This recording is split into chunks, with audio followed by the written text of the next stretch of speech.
사과나무 한 그루가 있습니다. 그 나무에게는 사랑하는 소년이 하나 있습니다.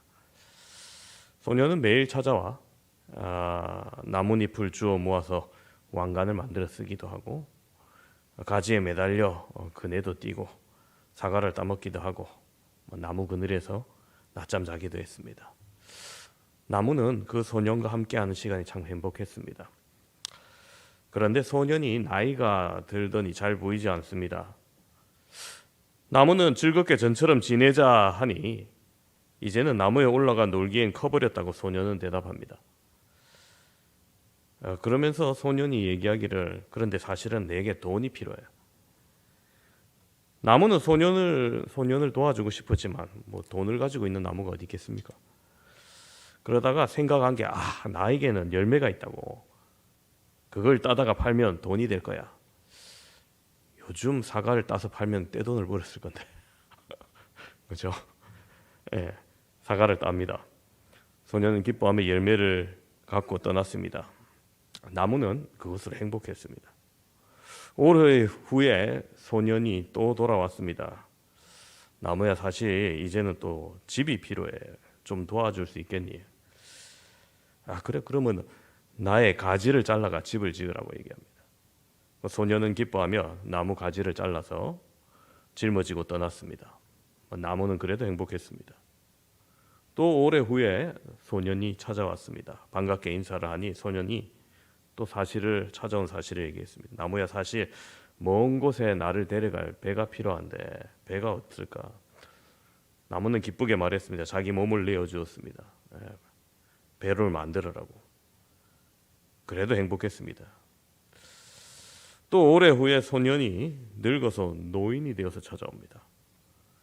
나무는 소년아, 미안하다. 이제 너에게 줄 것이 아무것도 남아있지 않다고 얘기합니다. 그러자 소년은 난 지금 지치고 피곤해서 쉬고 싶다고 얘기합니다. 그러면 나에게 앉아 쉬렴하면서 소년은 나무 밑동에 걸터 앉아 쉬었습니다. 나무는 행복했습니다. 자, 이게 쉘 실버스타인의 아낌없이 주는 나무 이야기죠. 사과나무는 끝까지 소년에게 아무 조건 없이 주는 것으로 만족하고 행복했습니다. 참 이렇게 아낌없이 주는 사랑이 있을까? 있습니다. 바로 부모님의 사랑이죠. 우리 하나님은 그 나무와 같으신 분입니다. 하나님은 여러분을 사랑하시고 또 아낌없이 필요한 것을 공급하시는 분이시죠. 비록 떠났어도 비록 엇나갔어도 다시 올 것을 믿고 기다리는 아버지의 심정으로 우리를 기다려 주십니다. 하나님은 바로 이런 기다리는 사랑의 하나님입니다. 오늘 우리가 읽었던 성경 예수님이 말씀하신 탕자 비유 말씀입니다. 실제로 이런 사람이 있어서 나중에 회개하고 예수님을 따랐다 이게 아니라 있음직한 얘기를 예수님께서 비유로 하늘 아버지의 속성을 설명하신 거죠. 사실 탕자가 주인공이 아니라 아버지가 주인공입니다. 아버지의 사랑이 이렇다는 겁니다. 아버지의 사랑과 기다림을 노래한 이야기이죠. 이야기의 내용은 여러분 다 아시겠지만 우리가 잠깐 살펴보면 두 아들이 있습니다. 하루는 둘째가 아버지께 자기 몫의 재산을 달라고 합니다. 그리고는 그 재산을 가지고 먼 외국으로 떠나버립니다. 스스로 독립하고 멋지게 살아볼 생각으로 멀리 떠난 겁니다. 아버지를 멀리 떠난 그 아들, 자기 마음대로 허랑방탕한 생활을 하고 재산을 허비하기 시작합니다. 마침내 돈이 떨어지니 친구들도 떠나고 혼자가 되어버립니다. 공고한 날이 찾아옵니다. 고독하고 외롭고 비참한 생활이 답니다. 땅에 흉년이 드니 먹을 것 자체가 없습니다. 한 사람에게 붙어 사는데 그 땅에 그 사람이 돼지 치러 보냅니다. 여러분, 유대인에게 돼지 치러 보낸다, 이거는 어마어마한 일이죠. 근데 이 양반이 또 목구멍이 포도청이니까 둘째 아들이 돼지 치러 갑니다. 그리고 돼지가 먹는 쥐염 열매 돼지 거 뺏어가서 먹는 거죠. 근데 그거 먹어도 배도 부르지 않고 여의치 않습니다. 말씀에는 먹고자 하되 주는 자가 없는지라 얘기합니다. 그것조차 없는 거죠. 굶주려 죽게 된 그는 곰곰이 생각하기 시작했습니다. 우리 아버지 집엔 양식이 풍족한, 품꾼조차 풍족한 사람이 얼마나 많은데 내가 여기서 굶어 죽어야 되나? 내가 풍족한 아버지 아들인데 내가 왜 이러고 있어야 되나? 이런 생각이 드는 겁니다. 그리고 마음을 돌이키기를 찾아는 가야겠는데 낯짝도 볼 면목도 없고 감히 아들로서 받아들 생각은 못하겠고 그 집에 가서 품꾼이 하나로 여기서 종노릇 하려고 찾아갑니다. 그런데 아버지는 기다리고 있죠. 오늘 좀 재밌는 그 영상을 봤는데 일본의 예능이에요. 엄마와 아들이 모르는 길거리에서 딱 만났는데 엄마가 아들을 처음 본 사람 같이처럼 얘기합니다. 아들이 당연히 엄마를 알아보잖아요. 아, 엄마 왜 그러냐고. 계속 아니라고 하니까 아들이 아닌가 이러는 거예요. 머리도 바꾸고 옷도 바꾸고 막 얘기해 보니까 좀 뭐 고향도 비슷한 대로 얘기하고 하니까 우리 어머니 친척인가 보다 이렇게 얘기합니다. 뭡니까? 아들은 어머니를 몰라볼 수 있다는 거예요, 결국에. 그죠? 근데 반대 사항은 절대 안 그럴 겁니다. 예. 아버지는 멀리서 바라오고 있는 이 둘째 아들을 한눈에 알아봅니다. 뭐 눈이 좋아서 알아봤겠습니까? 뭐 몽골인이어서 알아봤겠습니까? 아들의 실루엣만 봐도 아는 겁니다. 그리고는 달려가서 먼저 알아보고 달려가서 껴안고 입 맞추고 새 옷을 입히고 가락지를 끼웁니다. 그 돼지치기 하다가 돼지하고 열매 싸움했으면 얼마나 냄새가 났겠어요. 그런데도 그런 거 아랑곳 없는 겁니다. 껴안고 입 맞추고.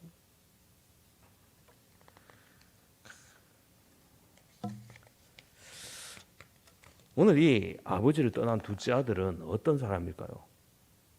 그는 잘못된 자아의식을 갖고 있었던 사람입니다. 잘못된 자아의식이란 아버지 없이 잘 살 수 있다는 의식입니다. 여러분 그렇습니다. 그래서 아버지를 의식적으로 부정하고 떠났죠. 귀찮은 존재라고 생각합니다. 그래서 멀리 떠나는 겁니다. 뭐 사랑하고 옆에 있고 편안하고 이랬으면은 혹 재산을 받아도 근처에서 살 수도 있었겠죠. 여러분 오늘 이 시대에 한없이 살 수 있다는 사람들의 생각이 의식이 팽배한 시대입니다. 인생의 주인이 나이고 내게 주어진 시간이고 내게 주어진 시간이고 그렇게 나를 위해서 살다 죽으면 그만이라 생각합니다. 자신에게 주어진 것들을 누리기 위해서 더욱더 가지고 더욱더 차지하고 그 속에서 하나님 없이 살아갈 수 있는 시대라는 겁니다. 또한 당자는 가치관이 잘못됐었습니다. 이 둘째 아들 아버지의 집에 거하는 것보다 아버지의 재산만 가지고 나와버립니다. 결국 그의 가치는 물질이었던 겁니다. 생애의 목적 자체가 물질입니다. 관계 뭐 이런 거 아닙니다. 사랑 이런 것도 아니었습니다. 다른 모든 것보다 돈을 제1로 삼았던 거죠. 돈 앞엔 부모 형제도 없이 그렇게 살았던 겁니다. 신앙도 도덕도 그보다 더욱더 돈이 제1이었던 겁니다. 여러분 오늘 이 비유는 가치관이 잘못되면 결국 망한다는 것을 예수님께서 보여주는 거죠. 물론 우리 삶에 돈 필요합니다. 그죠? 중요합니다. 그러나 그것이 삶의 수단이지 목적이 되어서는 안 됩니다. 또 둘째 아들은 쾌락주의적인 가치관을 가지고 있었습니다. 행복을 쾌락에서 추구했었죠. 쾌락을 추구하면 행복하리라 생각했습니다. 그러나 더욱 천박해질 뿐이었습니다. 당자는 결국 윤리적으로 타락한 사람이 됩니다. 장기와 더불어 재산을 허랑방탕하게 썼습니다. 아버지를 떠났고 그러한 삶을 통해서 그는 하나님 없는 또 윤리적으로 타락한 생활을 했던 겁니다. 임마누엘 칸트는 이렇게 말합니다. 신이 필요하다고 요청된 신을 이야기하지는 않는다는 겁니다. 그렇습니다. 이 아들은 돈을 필요로 했지만은 그것은 하나님과 정반대의 길이었습니다. 또한 아들은 신분이 비참해져 짐승의 자리까지 내려갔습니다. 유대인들은 여러분 돼지를 키우지도 않고 부정하다 얘기입니다. 뭐 먹지도 않을 뿐더러 만지지도 않고요. 근데 돼지를 가까이 하기까지 하는 거죠. 돼지치기까지 하는 거죠. 하나님 없는 삶은 허망한 삶입니다. 인간의 존엄성을 잃게 되는 것을 보여주는 겁니다. 하나님을 부정하고 하나님을 떠나서 의식적으로 부인하고 살아가는 사람이 바로 이와 같은 당자의 모습. 그에게는 공고한 날이 이렇게 다가온 겁니다. 현대인들에게도 이런 공허가 있습니다. 고독하고 삶이 무의미하게 느껴지고 많은 사람들이 그 원인이 무언지 모른 채 그냥 살아가고 있습니다. 구약의 전도서 1장은 허무함에 대한 내용이 담겨 있죠. 공동 번역으로 이렇게 읽어드리면 이렇습니다. 헛되고 헛되다. 설교자는 말한다. 헛되고 헛되다. 세상 만사 헛되다. 사람이 하늘 아래서 아무리 수고한들 무슨 보람이 있으랴. 한 세대가 가면 또 한 세대가 오지만 이 땅은 영원히 그대로이다. 떴다 지는 해는 다시 떴던 곳으로 숨가삐 가고 남쪽으로 불어갔다 북쪽으로 돌아오는 바람은 돌고 돌아 제자리로 돌아온다. 모든 강이 바다로 흘러드는데 바다는 넘치는 일이 없구나. 강물은 떠났던 곳으로 돌아가서 다시 흘러내리는 것을 세상 만사 속절없이 무엇이라 말할 길 없구나. 아무리 보아도 보고 싶은 대로 보는 수가 없고 아무리 들어도 듣고 싶은 대로 듣는 수가 없다. 예, 그렇습니다. 솔로몬의 전도서는 이런 인생의 하나님 없는 인생의 허무함을 노래했습니다. 에덴에서 쫓겨난 인간의 모습, 타락한 모습, 찌그러지고 상처받고 공허하고 고독한 모습이 바로 에덴에서 쫓겨난 아담에서부터 오늘 현대인들의 모습인 겁니다. 그것은 하나님 없는 데서 오는 공허함입니다. 하나님 없는 삶은 결코 만족이 있을 수 없는 것이죠. 그 마지막은 죄와 죽음이 정해져 있기 때문입니다. 이러한 현대인의 모습은, 당자와 같은 이 모습은 어떻게 하면 우리가 회복할 수 있을까요? 오늘 예수님께서 말씀하셨습니다. 아버지께로 돌아가야 되는 겁니다. 어느 날 돼지를 치다가 스스로 생각을 합니다. 17절에 이에 스스로 돌이켜 이르되 내 아버지에게는 양식이 풍족한 품꾼이 얼마나 많은가. 나는 여기서 줄여 죽는구나. 자신의 비참함을 알고 아버지 집에 거하는 풍족한 품꾼과 생각을 하게 되는 겁니다. 그렇습니다. 아버지에 있는 풍부함을 비로소 너무 늦게 느낀 거죠. 이 둘째 아들 공고한 중에 깨닫는 겁니다. 제정신이 그제야 든 거죠. 내가 왜 굳이 여기 공고한 자리에 있어야 하나 생각이 든 겁니다. 물론 아무 일 없다는 듯이 돌아가기는 아무리 뻔뻔한 놈이라도 참 민망하고 부끄러울 겁니다. 그러나 비록 부끄러울지라도 내가 살아남아야 된다는 생각이 듭니다. 비로소 아버지를 생각하는 겁니다. 거기서 지금 있어야 할 자리가 아닌 그 자리에 그는 있고 싶었습니다. 여러분 지금 어떤 자리에 있고 계십니까? 하나님은 멀리 떠난 사람도 죄 지은 사람도 부끄러운 사람도 부르시는 분입니다. 하나님이 우리를 늘 어떻게 부르셨습니까? 마태복음 11장 28절에 수고하고 무거운 짐진 자들아 다 내게로 오라 내가 너희를 쉬게 하리라. 어떠한 무거운 짐을 있든지 피곤하든지 내게로 와서 쉼을 허락하시고 그렇게 부르시는 하나님이십니다. 요한복음 3장 16절에서는 하나님이 세상을 이처럼 사랑하사 독생자를 주셨으니 이는 그를 믿는 자마다 멸망하지 않고 영생을 얻게 하려 하십니다. 너무 사랑하셔서 독생자를 주시는 하나님입니다. 그 독생자로 말미암아 영생을 얻게 하시는 초대하시는 하나님이십니다. 죄로 숨고 방탕한 길로 걸어가고 양처럼 각기 제 갈 길을 걸어갈지라도 그렇게 우리를 사랑하시고 부르시고 독생자 예수님을 아낌없이 내어주시는 하나님이시라는 겁니다. 본문에서 탕자는 아버지를 생각하고 결단하고 드디어 자기의 잘못을 생각하고 돌이킵니다. 그에게 깨달음이 온 겁니다. 여러분 이렇게 있을 수 없다고 생각한 겁니다. 여러분 그래서 죄의식을 갖는 것도 굉장히 중요해요. 아 내가 죄인이라는 것. 죄의식이 있을 때 비로소 회개가 동반되고 회개가 있을 때 비로소 구원받을 수 있는 사람이 되는 거죠. 그러나 어떤 사람은 죄의식이 있는데 스스로를 학대하는 거예요. 술만 먹고 아이 빌어먹을 세상 하면서 막 스스로를 신태를 한탄하고 혹 자기의 목숨을 끊는 극단적인 선택을 하는 사람도 있습니다. 해결의 길은 죄의식을 갖고 하나님께 돌아오는 데 있는 겁니다. 둘째 아들은 염치 없지만 아버지께로 돌아갔습니다. 마음만 돌이킨다고 되는 게 아닙니다. 걸음을 걸어가야 됩니다. 실천에 옮겨야 됩니다. 몸을 이렇게 아버지 집으로 향했습니다. 바로 이게 회개입니다. 실천하는 것, 삶의 방향을 전환하는 것. 머리로서 생각하고 뉘우치고 돌아가는 겁니다.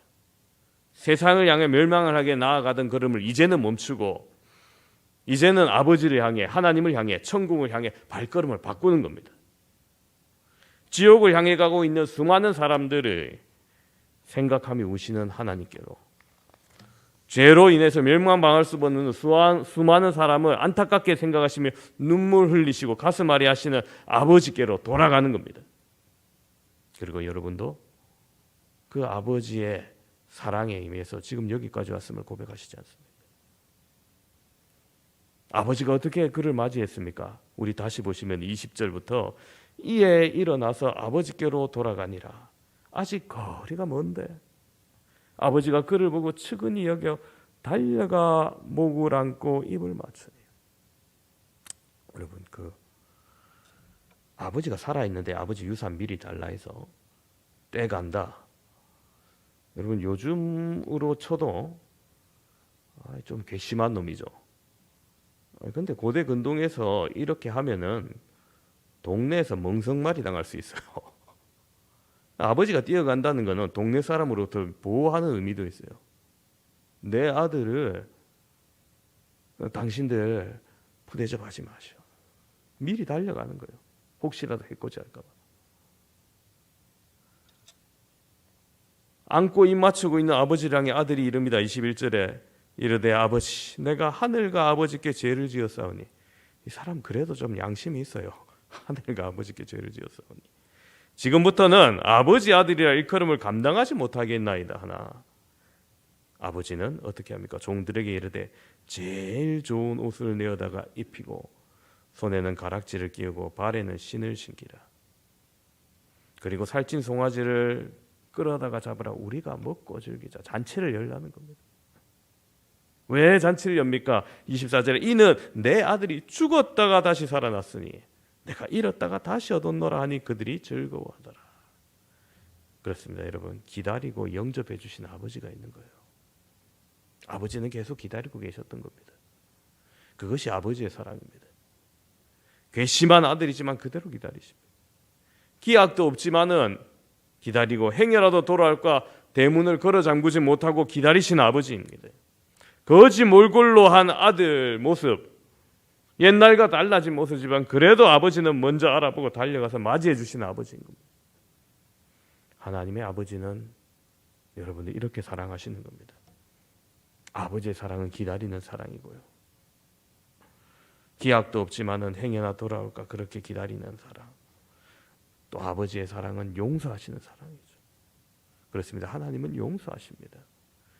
재산을 가지고 나간 것, 또 오랫동안 오지 않은 것, 너 저번에 가지고 나갔으니까 이번에는 국물도 없다 뭐 이런 얘기 하시는 게 아니라 모든 아무 말 말씀 안 하십니다. 가져 나간 거 다 어쩌고 이 꼬라지냐면서 뭐 이렇게 얘기하시지 않으시고 그저 안아주십니다. 아들이 와서 품꾼에 하나로 써달라고 할 때도 듣지도 않습니다. 묻지도 않습니다. 그냥 껴안아 주십니다. 측은히 여겨주십니다. 그렇습니다. 여러분, 기독교는 과거를 묻지 않는 종교예요. 과거를 묻지 않아요. 요즘 스타들이 뻥 떴는데 정말 조심하는 거 있죠. 과거에 학폭 연관됐다 하면 그냥 나락으로 떨어집니다. 네, 세상은 과거를 따집니다. 묻습니다. 그러나 기독교는 과거를 따지지 않아요. 미래를 향해 문을 열어주는 종교이지 과거를 묻지 않습니다. 왜냐? 용서해 주시기 위해 예수님이 대신 십자가를 지셨기 때문입니다. 우리가 그 십자가를 믿을 때 우리를 회복시키는 사랑인 겁니다. 감히 아버지의 아들이라 할 수 없고 품꾼의 아들로 써달라 했는데도 아버지는 새 옷을 입혀주셨습니다. 여러분, 때 묻은 그 거지 옷을 벗기고 새 옷을 입혀주십니다. 허물을 가려주시는 아버지예요. 명예를 회복시켜 주시는 아버지예요. 죄의 종의 옷을 벗기고 구원받을 백성의 옷으로 흰 옷으로 갈아입혀 주시는 하나님입니다. 반지를 끼워 주십니다. 권위를 인정해 주는 거예요. 신발을 신겨 주십니다. 여러분, 노예는 신이 없어요. 진짜입니까? 네, 진짜입니다. 이때 당시 노예는 신이 없어요. 그러나 이 신을 줬다는 것은 노예가 아니라는 거예요. 자식임을 증명하는 겁니다. 잔치를 베풀어 주십니다. 한 영혼이 하나님께 돌아올 때 하늘나라에 그만큼 큰 기쁨이 된다는 겁니다. 여러분, 그렇습니다. 신앙생활은 기쁨이에요.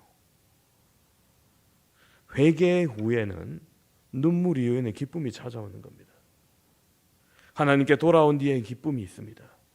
그래서 은혜 받은 사람은 마음이 기쁘고 얼굴이 환하고 얼굴이 예쁘고 하나님의 사업을 위해서 생활이 바쁘고 그럴지라도 얼굴이 예쁘고 여러분 활짝 웃으시기 바랍니다. 다 이쁘게 해야죠. 한번 활짝 웃으시기 바랍니다.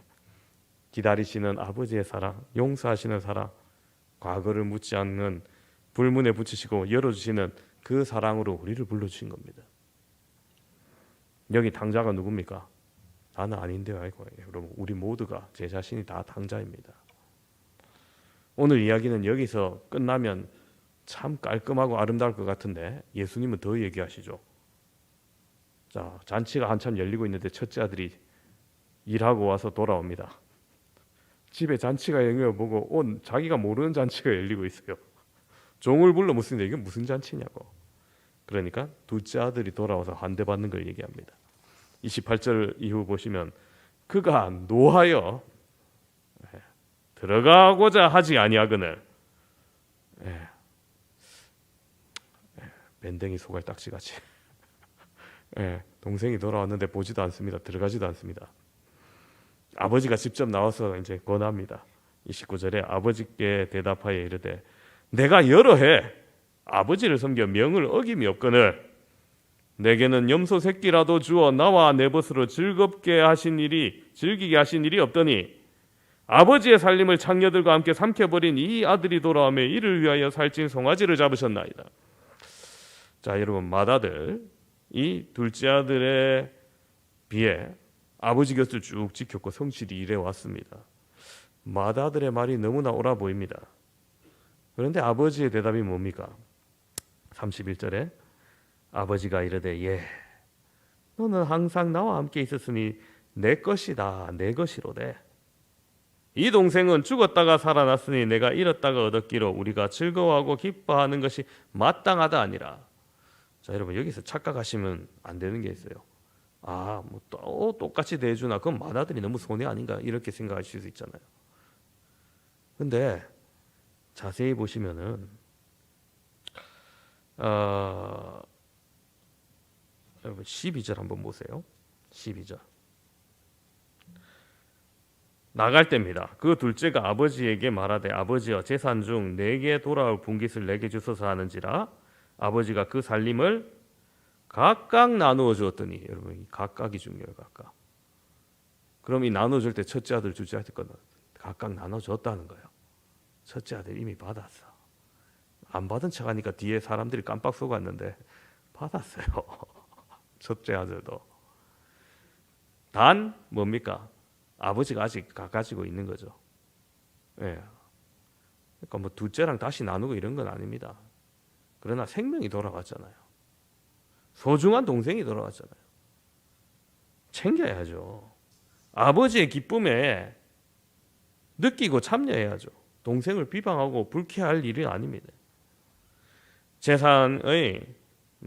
자기 재산은 동생이 이제 더 이상 어쩌지 못합니다. 그러나 아버지의 사랑받는 게 이제 질투나는 거예요. 자, 여러분 한번 생각해 보십시오. 아버지가 그 맏아들 수고 모르겠습니까? 다 압니다. 그죠? 다 알고 계셔요. 그런데 어떻게 맏아들이 어떻게 해야 더욱더 인정받고 복받겠습니까? 아버지의 마음과 함께 기뻐할 때 아버지께서 더욱더 신임하고 복 줄 거 아닙니까? 그죠? 하나님 나라는 아버지의 자비와 사랑을 알고 되찾는 형제를 얻은 아버지의 기쁨에 동참할 때 더욱더 복된 거예요.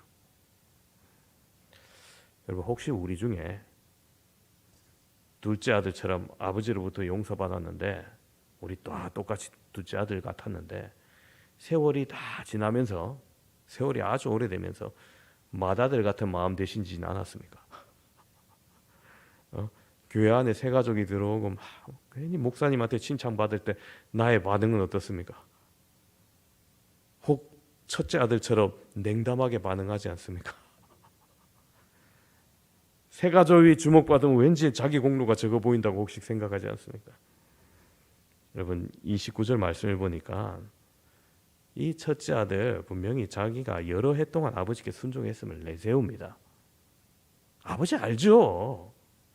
굳이 말 안 해도 압니다. 그런데 내가 이랬습니다 말하면서 자기 공로의식이 나타납니다. 자기 공로의식이 나타나는 순간 하나님의 축복도 작아지는 거예요. 그러나 자기 공로의식을 내세우지 아니하면 하나님이 더욱 인정해 주십니다. 자기 공로의식은 하나님의 축복을 멀리하게 하지만은 칭찬의 소리가 나지 않아도 하나님이 인정해 주시면은 하나님의 축복이 주어지는 것 시간 문제예요. 그래서 소리 없는 헌신이 아름다움을 여러분 믿으시기 바랍니다. 그리고 그게 하나님께 진짜 인정받는 거예요. 혹시 목사가 있고 뭐 칭찬 안 했다 할지라도 여러분 하나님께 더 포인트가 쌓이는구나 여러분 생각하시기 바랍니다. 우리가 받은 것을 먼저 기억합시다. 그래서 되돌아온 아들을 맞이하는 아버지의 기쁨에 흥을 깨는 자가 아닌 아버지와 함께 기뻐하는 지혜롭고 복된 여러분 되시기를 주님의 이름으로 축원합니다.